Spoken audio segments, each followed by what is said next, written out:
Hello students, welcome back once again. तो पिछले video lecture में हम लोग मैटर इन आवर सराउंडिंग को पढ़ रहे थे, तो इसी को भी कंटिन्यू करेंगे। मैटर इन आवर सराउंडिंग में लास्ट वीडियो लेक्चर में हम लोगों ने स्टेट कन्वर्सन तक सीखा था। स्टेट कन्वर्सन जैसे सॉलिड से लिक्विड, लिक्विड से गैस, गैस से प्लाज्मा, या फिर प्लाज्मा से फिर लिक्विड, लिक्विड से फिर गैस, गैस से फिर सॉलिड। इसके कन्वर्सन स्टेट को क्या बोलते हैं, किस नाम से जाना जाता है, और इसको डिफाइन तक किए थे। इसके अलावा हम लोग सॉलिड, लिक्विड, गैस, इनकी प्रॉपर्टीज़ के बारे में हम लोगों ने पढ़ा था। तो आज हम लोग उसी को आगे कंटिन्यू करेंगे, उससे आगे पढ़ाई करेंगे। तो आइए शुरू करते हैं।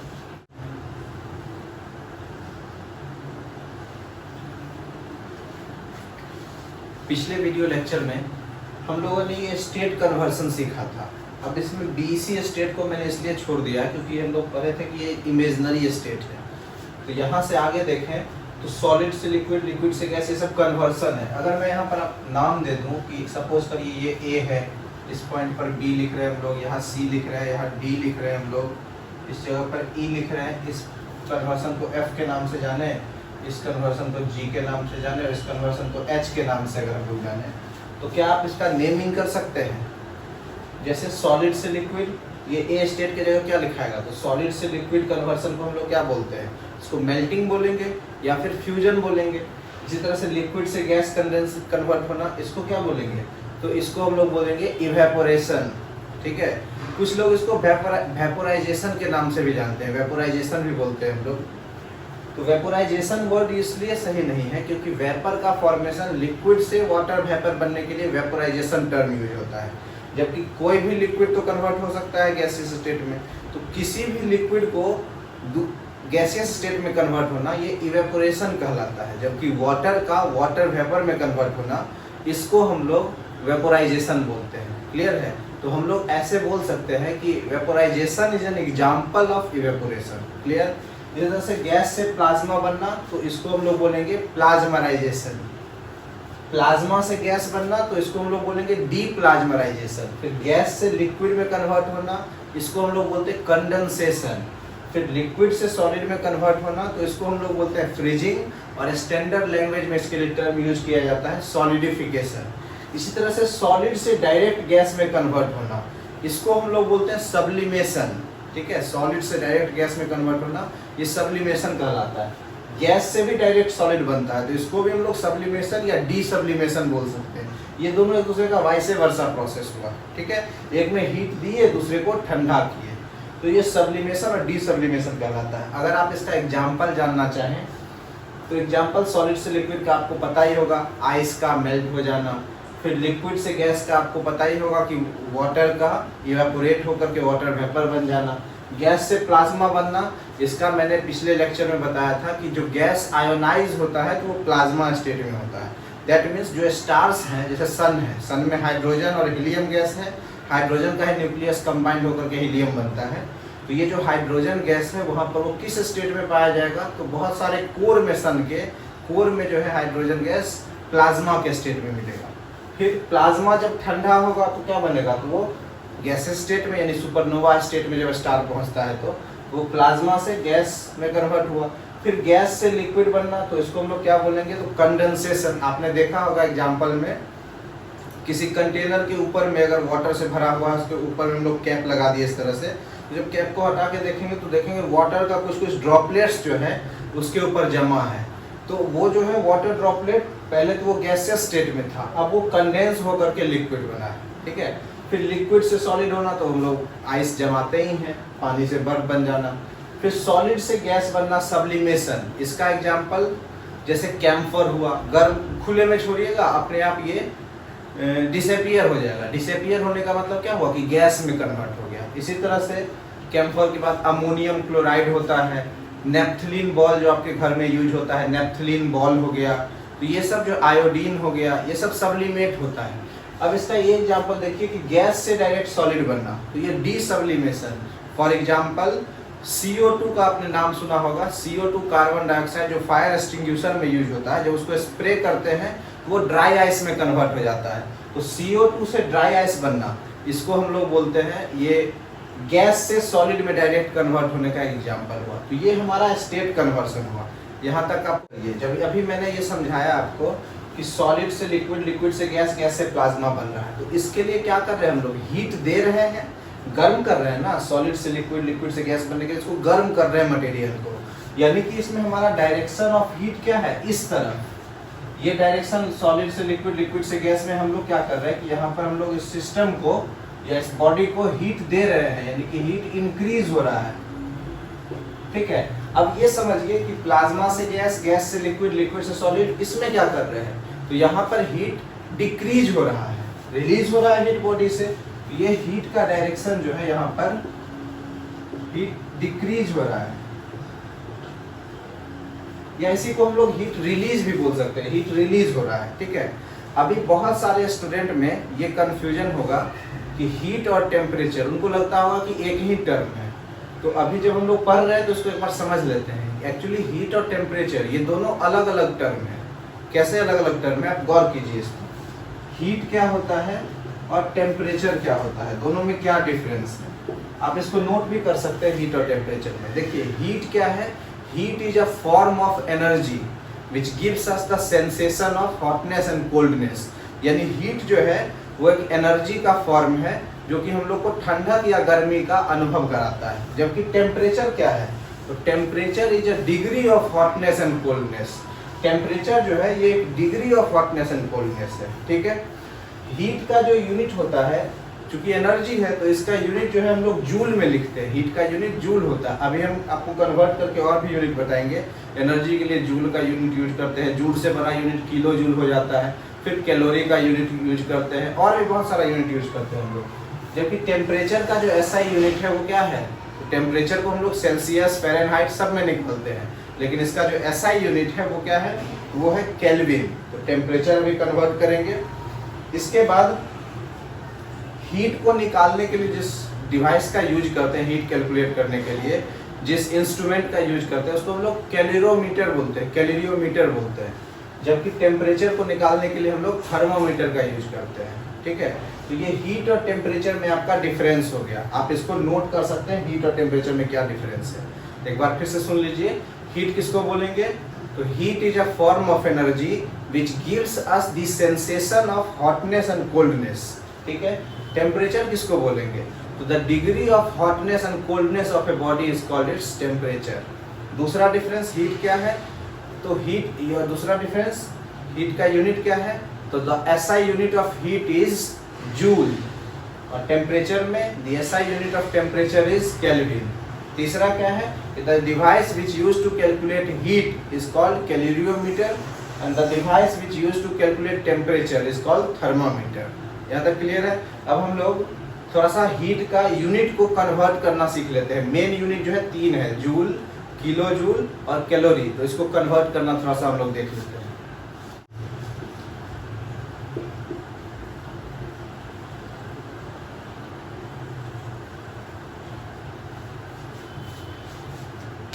ये पॉइंट पर देखिए आप कि हीट का जो ऐसा यूनिट मैंने बताया वो क्या है, जूल होता है।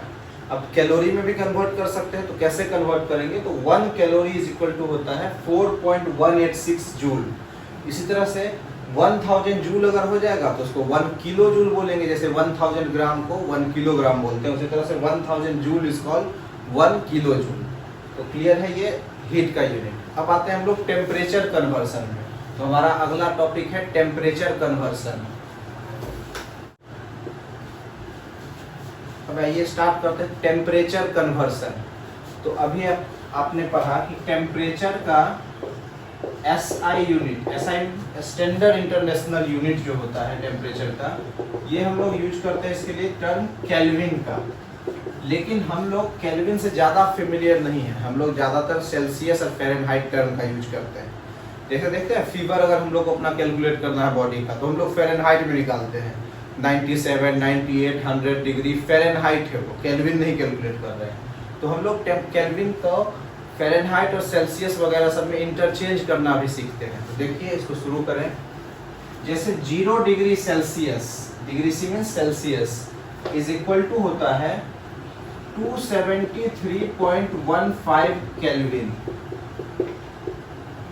इसको हम लोग शॉर्टकट में अप्रॉक्स जो है हम लोग ये भी बोल सकते हैं कि 273 केल्विन होता है। ठीक है। अब अगर ये टेम्परेचर 1 डिग्री सेल्सियस हो तो क्या करेंगे हम लोग, इसको केल्विन में बदलने के लिए 273 और प्लस 1 यानी कि हो जाएगा 274 केल्विन। समझ गए। सपोज करिए एक टेम्परेचर है हमारा 7 डिग्री सेल्सियस, तो ये केल्विन में कितना केल्विन होगा, कैसे कन्वर्ट करेंगे, इसको कन्वर्ट ऐसे करेंगे 7 degree Celsius is equal to 273 और प्लस 7 यानी कि 280 केल्विन। क्लियर।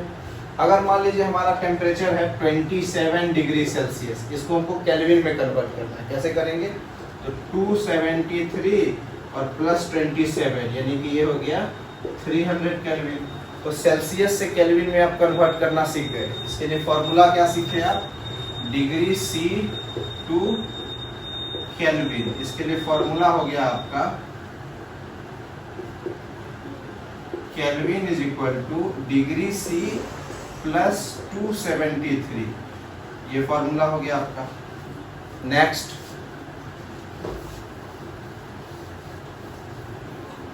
अगर हमको केल्विन से सेल्सियस में बदलना है, केल्विन टू डिग्री सी कैसे कन्वर्ट करेंगे, तो आसान है, इस स्टेप को रिवर्स कर देंगे। यहाँ पर देखिए केल्विन से सेल्सियस में बदलना है तो क्या करेंगे, degree C is equal to kelvin minus 273, ये हो गया। जैसे एग्जांपल, अगर हमारे पास टेम्परेचर दिया हुआ है 278 केल्विन, ये कितना डिग्री सेल्सियस होगा, तो इस फॉर्मूला पर जाके कन्वर्ट कीजिए, क्या होगा रिजल्ट, 278 माइनस 273 यानी कि 5 डिग्री सेल्सियस। अंडरस्टैंड। अगर मान लीजिए टेम्परेचर है 270 केल्विन, ये कितना डिग्री सेल्सियस होगा, कैसे कन्वर्ट करेंगे, तो 270 केल्विन और माइनस 273, तो रिजल्ट आ जाएगा -3 डिग्री सेल्सियस। टेम्परेचर माइनस में चला गया, कोई दिक्कत नहीं, टेम्परेचर होता ही है माइनस में बहुत सारा। तो ये सेल्सियस से केल्विन और केल्विन से सेल्सियस कन्वर्ट हो गया। नेक्स्ट,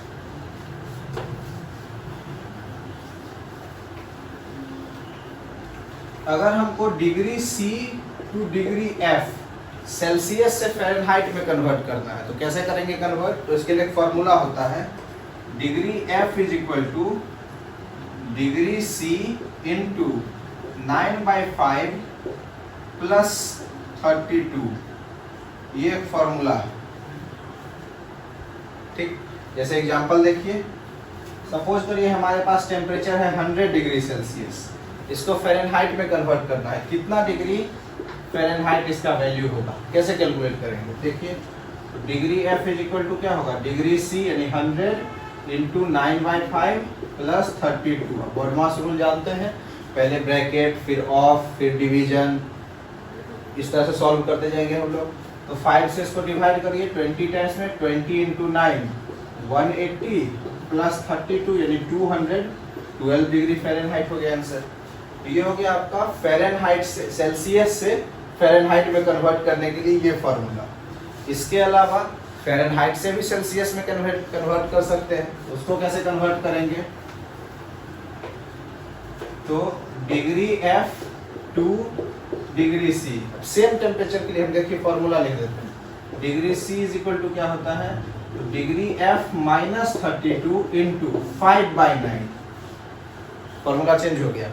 अब उसी टेम्परेचर को कन्वर्ट करके देख लेते हैं, अगर हमारा आंसर उतना ही आ गया, जैसे कि 100 degree Celsius is equal to 212 degree Fahrenheit आया था, तो अगर 212 डिग्री फ़ारेनहाइट को कन्वर्ट करें और 100 ही आंसर आ जाए तो सोचेंगे आंसर सही है।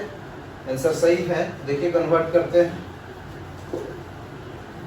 कैसे कन्वर्ट करेंगे, तो फ़ारेनहाइट की जगह वैल्यू लिख देते हैं 212, तो फिर माइनस 32 इंटू 5/9, सॉल्व करिए 180 इंटू 5/9, 9 से 20 टाइम में 20 इंटू 5 100 डिग्री सेल्सियस, तो हो गया सेल्सियस में आ गया आंसर, यानी कन्वर्ट हो गया। तो हम लोग सीखे कि सेल्सियस से केल्विन, केल्विन से सेल्सियस, सेल्सियस से फ़ारेनहाइट, फ़ारेनहाइट से सेल्सियस, इतना कन्वर्ट करना सीखे। अब फ़ारेनहाइट से डायरेक्ट केल्विन कन्वर्ट नहीं होता है, फ़ारेनहाइट से केल्विन या तो सेल्सियस पहले बदलिए फिर सेल्सियस से केल्विन में बदलिए। अब इस टेम्परेचर कन्वर्सन में कुछ कुछ टेम्परेचर जो है आप आपके बुक में होगा या फिर आप कोई भी अपने मन से डेटा लिखिए और उसको कन्वर्ट कर करके चेक कीजिए। कन्वर्ट कर लेंगे। अब आप कैपेबल हैं कि सारे स्टेट में सारे टेम्परेचर के अलग अलग फॉर्म में आप एक दूसरे को कन्वर्ट कर सकते हैं।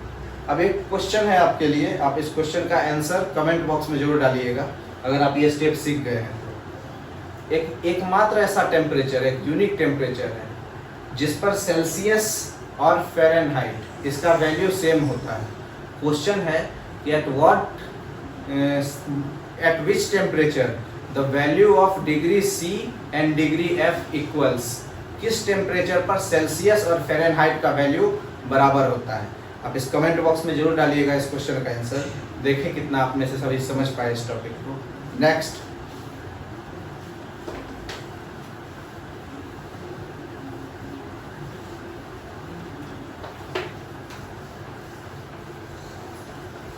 आगे अब ये समझिए कि जैसे सॉलिड से लिक्विड के लिए हम लोग को टेम्परेचर देना पड़ता है, ठीक है। सॉलिड को गर्म किए तो वो लिक्विड बनेगा।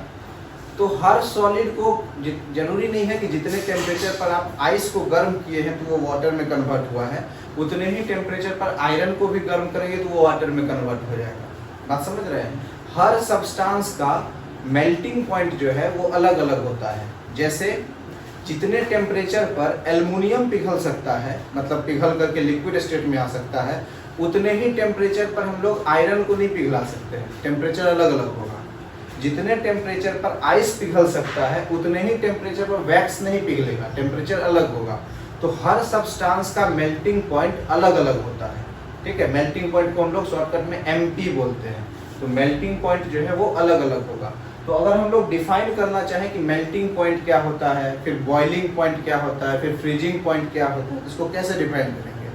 तो मेल्टिंग पॉइंट एक का डेफिनेशन बता रहे हैं, मेल्टिंग पॉइंट, इसको शॉर्टकट में हम लोग MP भी बोलते हैं। वो मिनिमम टेम्परेचर जिस पर एक सॉलिड लिक्विड में कन्वर्ट होना स्टार्ट होता है, ये नहीं कि स्टार्ट हो जाता है, स्टार्ट होना कन्वर्ट होता है, उस टेम्परेचर को ही हम लोग उस पर्टिकुलर सॉलिड का मेल्टिंग पॉइंट बोलते हैं, ठीक है। The minimum temperature at which a solid starts converting into liquid is called its melting point. वो मिनिमम टेम्परेचर जिस पर सॉलिड लिक्विड होना स्टार्ट होता है वही उसका मेल्टिंग पॉइंट कहलाता है। इसी तरह से अगर आपको बॉइलिंग पॉइंट को डिफाइन करना है तो कैसे डिफाइन करिएगा। वो मिनिमम टेम्परेचर जिस पर एक लिक्विड बॉयल होना स्टार्ट होता है, जितना जैसे कि पानी का बॉइलिंग पॉइंट अलग होगा, पेट्रोल का बॉइलिंग पॉइंट अलग होगा, समझ रहे हैं, मिल्क का बॉइलिंग पॉइंट अलग होगा, अलग अलग सॉरी ऑयल का बॉइलिंग पॉइंट। तो सारे लिक्विड का बॉइलिंग पॉइंट जो है वो अलग अलग होता है। बॉइलिंग पॉइंट को कैसे डिफाइन करेंगे, इसी पैटर्न पर, the minimum temperature at a which a liquid starts boiling is called its boiling point. इस तरह से फ्रीजिंग पॉइंट को कैसे डिफाइन करेंगे, इसको आप डिफाइन करिएगा और नोट्स में आप अपने बना लीजिएगा, खुद से कीजिएगा इसको। आगे अब यहाँ एक बड़ा इंटरेस्टिंग फिनोमेना क्रिएट हुआ। आप ये देखिए, जैसे सॉलिड है, सपोज करिए कि ये आइस है, ठीक, ये है आपका आइस, और इस कंटेनर में हम लोग वाटर रखे हुए हैं, ये वाटर है। दोनों का फॉर्मूला सेम ही होगा, H2O। वाटर के साथ यूनिकनेस ये है कि ये तीनों स्टेट में पाया जाता है नेचर में, सॉलिड फॉर्म में भी, लिक्विड फॉर्म में भी और गैसियस फॉर्म में भी। तो आइस को वाटर में कन्वर्ट करना, तो इसके लिए टेम्परेचर देंगे, अभी बताया कि आपको मेल्टिंग पॉइंट देंगे। तो सॉलिड का मेल्टिंग पॉइंट 0 डिग्री, आइस का मेल्टिंग पॉइंट जो है वो 0 डिग्री सेल्सियस है। और वाटर को अगर आइस में कन्वर्ट करना है, मतलब जमाना है, तो उसके लिए भी टेम्परेचर को 0 डिग्री सेल्सियस करना पड़ेगा। यानी कि यहाँ पर भी टेम्परेचर क्या है, 0। फ्रीजिंग पॉइंट जो है वाटर का वो भी क्या है, तो 0 डिग्री सेल्सियस ही। ध्यान से समझिए इसको कि वाटर का, दैट मीन्स आइस का फ्रीजिंग पॉइंट जो है वो है 0 डिग्री सेल्सियस। आइस वाटर का फ्रीजिंग पॉइंट जो है वो है 0 डिग्री सेल्सियस, और आइस का मेल्टिंग पॉइंट जो है वो भी है 0 डिग्री ही सेल्सियस। समझ रहे हैं, 0 डिग्री सेल्सियस पर बर्फ पिघलता भी है और पानी जमता भी है। तो सेम टेम्परेचर पर सॉलिड से लिक्विड में भी कन्वर्ट हो रहा है और लिक्विड से सॉलिड में भी कन्वर्ट हो रहा है। ये हर सॉलिड के लिए है। जितने टेम्परेचर पर सपोज करिए कि आयरन मेल्ट होना स्टार्ट होता है, उतना ही टेम्परेचर अगर मोल्टेन लिक्विड को दे दे तो उस टेम्परेचर के पास वो जमना भी स्टार्ट हो जाएगा। तो एक पॉइंट हुआ कि जिससे ज़्यादा टेम्परेचर देंगे तो दूसरा स्टेट में कन्वर्ट होने लगेगा, कम टेम्परेचर देंगे तो वापस से प्रीवियस स्टेट में जाने लगेगा। तो ये पॉइंट कहलाता है। अब देखिए सेम टेम्परेचर पर सॉलिड से लिक्विड भी बन गया और लिक्विड से सॉलिड भी बन गया। तो इस टेम्परेचर पर टेम्परेचर का तो अंतर नहीं आ रहा है, यहाँ अंतर क्या आ रहा है, यहाँ अंतर आ रहा है डायरेक्शन ऑफ हीट का। डायरेक्शन ऑफ हीट का, कैसे डायरेक्शन ऑफ हीट का अंतर आ रहा है, जैसे ये आइस है और यहाँ पर है इस कंटेनर में वाटर, ये है आपका वाटर, ये है आपका आइस। इसको कन्वर्ट करना है आइस को वाटर में, तो टेम्परेचर दिए 0 डिग्री सेल्सियस, और वाटर को भी आइस में कन्वर्ट करना है तो टेम्परेचर कर दिए 0 डिग्री सेल्सियस। यानी सेम टेम्परेचर पर सॉलिड लिक्विड में कन्वर्ट हुआ है और लिक्विड भी सॉलिड में कन्वर्ट हुआ है। यहाँ टेम्परेचर तो चेंज नहीं हुआ लेकिन स्टेट फिर भी चेंज हुआ है। तो क्यों चेंज हुआ, इसके लिए कौन रिस्पॉन्सिबल है, तो इसके लिए वही हीट रिस्पॉन्सिबल है, वो एनर्जी। इस हीट को हम लोग बोलते हैं लेटेंट हीट। लेटेंट हीट ये मोस्ट इंपॉर्टेंट टर्म है, इसको समझिएगा। लेटेंट हीट को क्या होता है, लेटेंट हीट, अब वो समझिए। वो हिडन हीट जो कि या तो रिलीज हो या एब्जॉर्ब हो during the change of state of matter without affecting its temperature. The hidden amount of heat which release or absorb during the change of state of matter without affecting its temperature is called its latent heat। जैसे solid से water, ice से water बना, temperature 0 degree ही है, और water से ice बन गया, अभी भी टेम्परेचर 0 डिग्री ही है। तो यहाँ पर अंतर क्या हो रहा है, तो यहाँ पर देखिए आइस से जब वाटर बन रहा है तो यहाँ पर हीट जो है आपका वो रिलीज हो रहा है, जबकि वाटर से ये हीट जो है एब्जॉर्ब हो रहा है, जबकि वाटर से हीट आइस में कन्वर्ट हो रहा है। तो यहाँ पर जो है हीट को ये रिलीज कर दे रहा है, समझ रहे हैं। आइस से जब वाटर बना तो ये हीट को एब्जॉर्ब किया, तब आइस वाटर में कन्वर्ट हुआ, और वाटर से जब आइस बना तो ये हीट को रिलीज कर दिया, तब जाकर के ये वाटर से आइस बन गया। तो इसको हम लोग लेटेंट हीट बोलते हैं। लेटेंट हीट का डेफिनेशन समझिए कि the hidden amount of heat which release or absorb during the change of state of matter without affecting its temperature is called latent heat। अब ये latent heat दो तरह का होता है, यही सेम कंडीशन वाटर से वाटर वेपर बनाने के लिए भी कर सकते हैं, इसलिए दो तरह का latent heat होता है।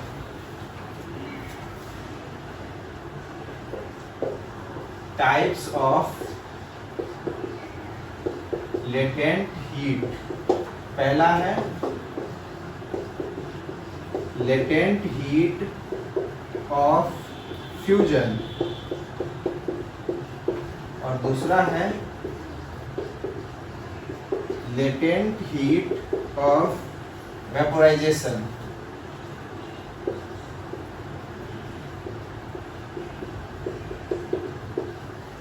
ये दो तरह का लेटेंट हीट होता है, लेटेंट हीट ऑफ फ्यूजन और लेटेंट हीट ऑफ वेपोराइजेशन। अभी आपको समझाए थे फ्यूजन का मतलब क्या होता है, सॉलिड से लिक्विड में कन्वर्ट होना, और वेपोराइजेशन का मतलब क्या होता है, लिक्विड से मतलब वाटर से वाटर वेपर में कन्वर्ट होना, यानी लिक्विड से गैस स्टेट में कन्वर्ट होना। तो लेटेंट हीट ऑफ फ्यूजन को कैसे डिफाइन करेंगे, तो the hidden amount of heat which required to convert a solid into liquid without affecting its temperature is called latent heat of fusion. इसी तरह से लेटेंट हीट ऑफ वेपोराइजेशन को कैसे define करेंगे, the hidden amount of heat which required to convert a liquid into gaseous state, या vaporisation है तो बोल सकते हैं water into water vapor without affecting its temperature is called latent heat of vaporization। ये हो गया आपका latent heat का टाइप।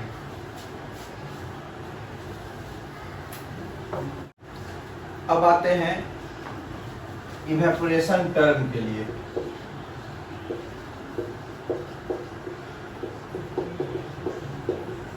वेपोरेशन क्या होता है, वेपोराइजेशन बोल रहे थे और अभी आपको समझाएं कि vaporisation an example of evaporation. तो क्या होता है इवेपोरेशन, तो इवेपोरेशन पहले से पता है आपको कि the process of converting liquid into gaseous state is called evaporation, और वेपोराइजेशन इसका एग्जांपल है।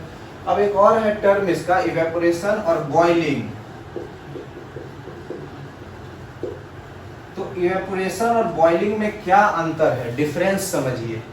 ये भी बहुत इंपॉर्टेंट क्वेश्चन है कि इवेपोरेशन और बॉइलिंग में क्या डिफरेंस है। देखिए, एक तरफ लिख लेते हैं इवेपोरेशन और दूसरा लिखते हैं हम लोग बॉइलिंग।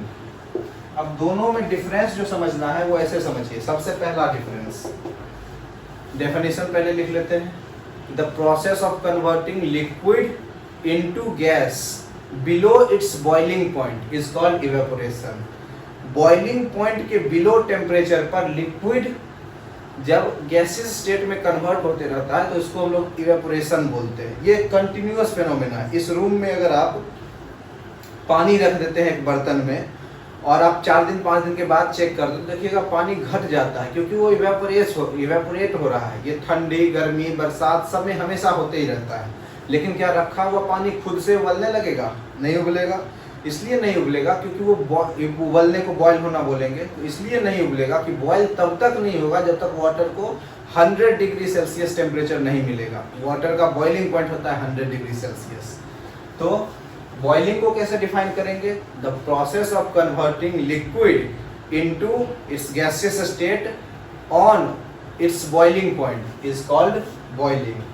ठीक है, कि जब बॉइलिंग पॉइंट के बिलो एक लिक्विड गैस में कन्वर्ट हो रहा है तो वो इवेपोरेशन कहलाएगा। जबकि बॉइलिंग पॉइंट के एबव या बॉइलिंग पॉइंट टेम्परेचर पर जब एक लिक्विड गैसेस स्टेट में कन्वर्ट हो रहा है तो उसको हम लोग बॉइलिंग बोलते हैं। पहला difference. The second difference is evaporation is a continuous process. ये हमेशा होते रहता है, जबकि बॉइलिंग क्या है? तो ये एक डिसकंटिन्यूअस प्रोसेस है। It is a discontinuous process. It only happens when a liquid gets its boiling point temperature. ठीक है। तीसरा, इवेपोरेशन जो है वो एक सरफेस फिनोमिना है। इवेपोरेशन हमेशा सरफेस पर होता है, जबकि boiling is a bulk phenomena. Evaporation is a surface phenomena, boiling is a bulk phenomena. Bulk phenomena क्या होता है कि जो बॉटम में प्रोसेस हो। आप देखिएगा जब आप पानी को गर्म कर रहे होते हैं तो पानी बॉटम में गर्म होता है, वही बॉटम का पानी ऊपर की, जैसे पानी को गर्म करें, यहाँ पर एक कंटेनर है, इसमें वाटर रखा है और यहाँ से आप इसको गर्म कर रहे हैं, इसमें पानी भरा हुआ है, तो सबसे पहले इसके बॉटम का वाटर गर्म होता है और ये ऊपर जाता है कंडक्शन। आप इसके लिए आप हम लोग पढ़े होंगे कन्वेक्शन प्रोसेस, कि नीचे से ऊपर गया। हीट ट्रांसफर का मेथड आप पढ़े होंगे जूनियर क्लास में, कंडक्शन, कन्वेक्शन और रेडिएशन। ये कन्वेक्शन प्रोसेस कहलाता है। लिक्विड गर्म किए तो ये ऊपर की तरफ गर्म वाटर राइज किया, अब इसको डिस्प्लेस करने के लिए ऊपर का ठंडा पानी नीचे की तरफ आता है ना। तो ये एक साइकिल क्रिएट करता है। तो ये जो बॉइलिंग हो रहा है वो कहाँ बॉइल हो रहा है? तो ये बॉटम में हो रहा है, इसलिए इसको हम लोग बल्क फिनोमिना बोलते हैं। जबकि इवेपोरेशन सरफेस पर होते रहता है, तो वो सरफेस फिनोमिना है। अगला डिफरेंस है कि इवेपोरेशन कॉज कूलिंग, जबकि बॉइलिंग कॉज हीटिंग। इस रूम में अगर आप गीला कपड़ा फैला दीजिएगा तो थोड़ी देर के बाद देखिएगा आपका रूम ठंडा हो गया, ठंडा हो जाएगा। जबकि इस रूम में पानी उबालिएगा तो अब देखिएगा कि आपका रूम धीरे धीरे गर्म हो जाएगा, क्योंकि इवेपोरेशन से कूलिंग होता है और बॉइलिंग से हीटिंग होता है। आपके बुक में बहुत सारा क्वेश्चन है, जैसे एक क्वेश्चन है कि हम लोग गर्म चाय को सॉसर में क्यों प्रेफर करते पीते हैं, सॉसर में क्यों रख करके पीते हैं? तो सोचिए रीजन क्या होगा। सॉसर में सरफेस एरिया बढ़ गया, इवेपोरेशन ज़्यादा हो रहा है तो कूलिंग जल्दी होगा। गीला कपड़ा, अगर कपड़े को हम लोग खुले में फैला देते हैं, इस गीले रूम को में अगर हम लोग पोछा लगा देंगे तो धीरे धीरे रूम ठंडा होने लगेगा। क्यों ठंडा होने लगेगा? क्योंकि इवेपोरेशन से कूलिंग होता है। आप ये गौर करते होंगे कि गर्मी के दिन में शाम के टाइम में हम लोग छत को धो देते हैं। क्यों धो देते हैं? क्योंकि जब छत को धोएंगे तो वो इवेपोरेशन होगा और वो जो हीट है वो रिलीज हो जाएगा, तो उससे कूलिंग हो जाता है। तो इवेपोरेशन और बॉइलिंग में डिफरेंस जो है इसको आप पढ़ लीजिएगा, अच्छे से समझा दिए और इसका नोट्स में प्रिपेयर कीजिएगा। नेक्स्ट, अब कुछ फैक्टर है जिस पर इवेपोरेशन का रेट डिपेंड करता है। उस फैक्टर के बारे में हम लोग जानते हैं, फैक्टर्स ऑन विच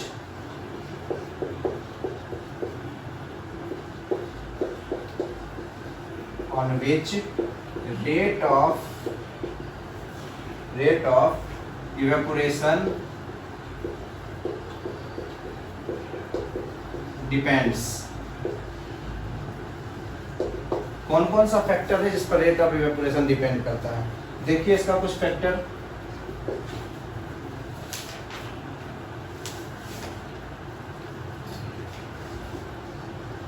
टेम्परेचर,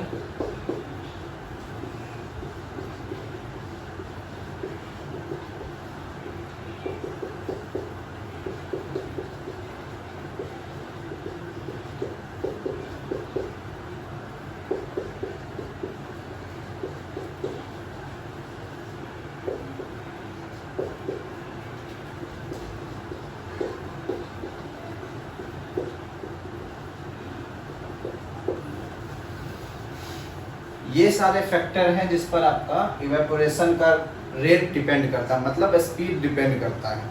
इसके अलावा भी कुछ फैक्टर हैं, लेकिन इतना इंपॉर्टेंट में आपका काम चल जाएगा। जैसे टेम्परेचर समझिए, अगर हम लोग टेम्परेचर बढ़ाएंगे, गर्मी बढ़ेगी, तो इवेपोरेशन जल्दी से होगा। यानी हम लोग बोल सकते हैं कि टेम्परेचर जो है वो डायरेक्टली प्रोपोर्शनल है इवेपोरेशन के। ये प्रोपोर्शनैलिटी का साइन है, डायरेक्टली प्रोपोर्शनल है। इसका मतलब अगर टेम्परेचर बढ़ा तो रेट ऑफ इवेपोरेशन भी बढ़ेगा। इसी तरह से सरफेस एरिया, अगर सरफेस एरिया बढ़ा देंगे तो रेट ऑफ इवेपोरेशन क्या होगा, वो बढ़ जाएगा। गीले कपड़े को एक जगह मोड़ करके रख दीजिए तब उसके सूखने का समय, और उसी कपड़े को फैला करके रखिए तब उसके सूखने का समय, दोनों में अंतर होगा। अंतर इसलिए होगा क्योंकि सरफेस एरिया अगर बढ़ गया तो रेट ऑफ इवेपोरेशन बढ़ जाता है, यानी कि ये भी डायरेक्टली प्रोपोर्शनल है। अगला ह्यूमिडिटी। ह्यूमिडिटी किसको बोलते हैं, तो अमाउंट ऑफ मॉइस्चर, मॉइस्चर मतलब वाटर प्रेजेंट इन एटमॉस्फेयर, इसी को हम लोग बोलते हैं ह्यूमिडिटी। अगर एटमॉस्फेयर में मॉइस्चर ज़्यादा है, पानी ज़्यादा है, तो इवेपोरेशन का रेट स्लो होगा। बरसात में कपड़ा देर से सूखता है, तो हम लोग बोल सकते हैं कि ह्यूमिडिटी जो है इन्वर्सली प्रोपोर्शनल, इन्वर्सली मतलब 1/, इन्वर्सली प्रोपोर्शनल टू इवेपोरेशन। इसी तरह से विंड स्पीड है, अगर हवा तेजी से बहे तो क्या होगा, रेट ऑफ इवेपोरेशन बढ़ेगा, यानी कि विंड स्पीड डायरेक्टली प्रोपोर्शनल है इवेपोरेशन के। नेक्स्ट है आपका nature of liquid. Nature of liquid एक तरह से इसको ये समझिए कि इसका विस्कोसिटी, विस्को स्पेलिंग मिला लीजिएगा इसका, विस्कोसिटी। विस्कोसिटी मतलब होता है गाढ़ापन। लिक्विड जितना ज्यादा डेंस होगा, गाढ़ा होगा, उसका इवेपोरेशन का रेट उतना स्लो होगा। आप गौर कीजिएगा कि एलपीजी जो है, एलपीजी छोड़िए, पेट्रोल जो है वो वाटर से भी ज़्यादा तेजी से इवेपोरेट होता है, क्योंकि वो वाटर से भी कम विस्कस है। और वाटर से ज़्यादा लेट से इवेपोरेट होता है मिल्क, मिल्क से भी ज़्यादा लेट से इवेपोरेट होता है हनी, क्योंकि जैसे जैसे डेंसिटी बढ़ रहा है विस्कोसिटी बढ़ रहा है, विस्कोसिटी बढ़ने से इवेपोरेशन का रेट घटते चला जाता है। तो ये हो गया आपका, ये सब फैक्टर है जिस पर आपका रेट ऑफ इवेपोरेशन डिपेंड करता है। इसके अलावा भी अगर आपको कोई फैक्टर पता हो तो आप कमेंट बॉक्स में लिखिएगा, लेकिन मेन जो है आपका यही इवेपोरेशन को, रेट ऑफ इवेपोरेशन को डिपेंड करने वाला फैक्टर है। क्लियर?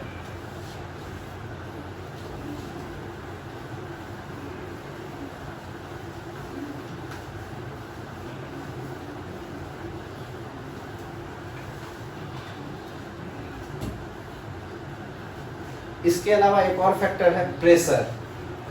प्रेशर अगर हम लोग बढ़ाएंगे तो इवेपोरेशन का स्पीड घट जाएगा, रेट ऑफ इवेपोरेशन घट जाएगा। अगर ज़्यादा प्रेशर है तो रेट ऑफ इवेपोरेशन घट जाएगा। जैसे टेम्परेचर दे रहे हैं तो टेम्परेचर से इवेपोरेशन होगा, लेकिन टेम्परेचर के साथ साथ प्रेशर भी राइज कर रहे हैं, तो प्रेशर मॉलिक्यूल को एक्सपेंड नहीं करने देगा, यानी प्रेशर बढ़ाएंगे तो रेट ऑफ इवेपोरेशन घटते चला जाएगा। तो हम लोग बोल सकते हैं कि प्रेशर जो है वो इन्वर्सली प्रोपोर्शनल है रेट ऑफ इवेपोरेशन के।